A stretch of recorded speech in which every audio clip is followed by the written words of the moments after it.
If you're a fan of Marvel superheroes like myself, you have to agree that this is a pretty spectacular time to be alive.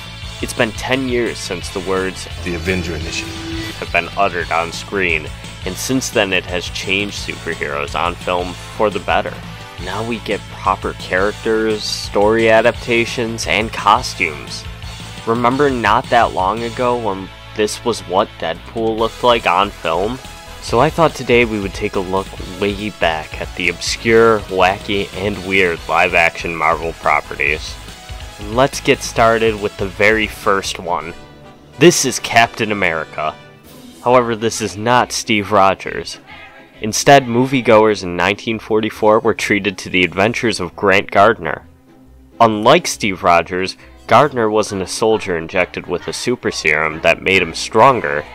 He was just a district attorney with a gun. You heard that right. No shield, just a pistol. These films actually have some tragedy behind them, as the actor who portrayed Cap died shortly after filming. These serials are not worth watching today. They have barely anything to do with Cap aside from the costume. You're better off watching the homage to the serial that's shown in the first Avenger. Cap's silver screen adventures were actually the only live-action adaptation of a Marvel property for the next 3 decades. Until our next topic. Spider-Man! Where are you coming from, Spider-Man? Nobody knows who you are! Spidey Super Stories was a segment on the educational show The Electric Company. These segments are actually extremely entertaining to watch compared to the Captain America serials. Because it's a show aimed at young kids, Spider-Man doesn't fight his usual rogues gallery of murderers and thieves, instead fighting inconveniences like the Prankster, the Spoiler, and the Wall. We don't see it, but off-screen he fights a character called the Green Glob, and given that this was a year after Green Goblin murdered Gwen Stacy, I don't think they wanted that name attached to a show that aired after Sesame Street. Spider-Man is always just a random guy in a Spider-Man suit and doesn't speak. They instead use speech bubbles and a Banjo-Kazooie-esque sound effect for his speech. I highly recommend watching all of these.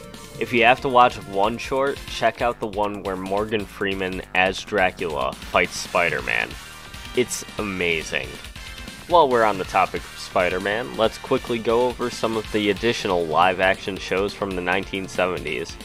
I won't spend too much time on these because I think there's enough to talk about for its own video. Basically, the Western show is boring and features a lot of shots of Spider-Man slowly climbing up a building, but the Japanese Spider-Man show is actually incredible. The show is very similar to the show that inspired Power Rangers called Super Sentai. So far in that Spider-Man has a giant robot that he calls on for help. So yeah, check that out. Also from the 1970s was this very weird Doctor Strange made-for-TV movie, where Strange switches his traditional occupation from a surgeon to a psychiatrist, and has a very groovy afro. In the film, Strange goes up against none other than Mallory Archer, who hypnotizes people or something. I honestly don't remember, and I watched this thing like an hour ago. This movie is nothing worth looking back at unless you like weird 70s garbage like the Captain America telemovies. Whoa, these movies are ridiculous. Similar to the other adaptations I've discussed, the origins of the character are changed drastically, making his origin much more convoluted than the comic book source material. And I don't know if it was a budget or if they thought it photographed better, but for the shield they made it this very thin looking frisbee with the white being replaced with clear plastic.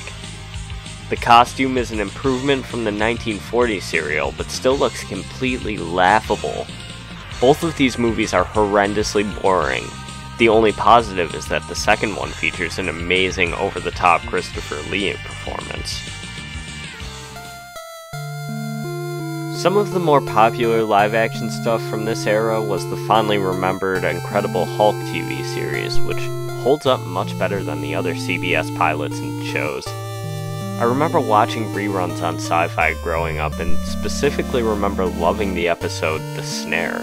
which was basically an adaptation of The Most Dangerous Game, but with the twist of the Hulk being the one that is hunted. There were also a couple live performances in the late 80s that were pretty bizarre, such as the Marvel float at the 1987 and 89 Macy's Thanksgiving Day Parade. You can find clips on YouTube and they are hilariously entertaining, but also pretty cool to see less popular characters like Luke Cage and Emma Frost included.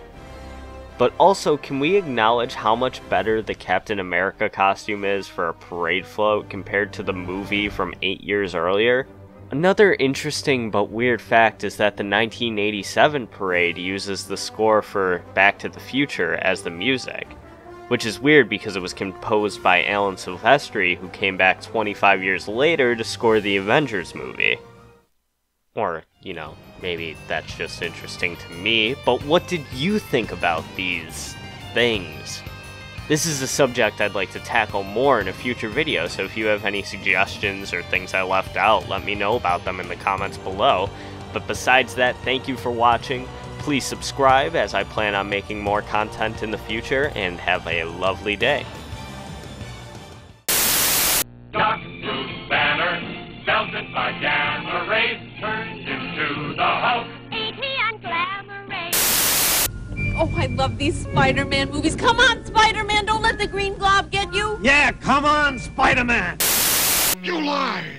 I couldn't control your gun. You made me lose my magnetism. You're wrong. I just guessed that you'd overlook one simple thing. Your magnetic power only works on metal, like all magnets. But my gun isn't real. I made it out of wood.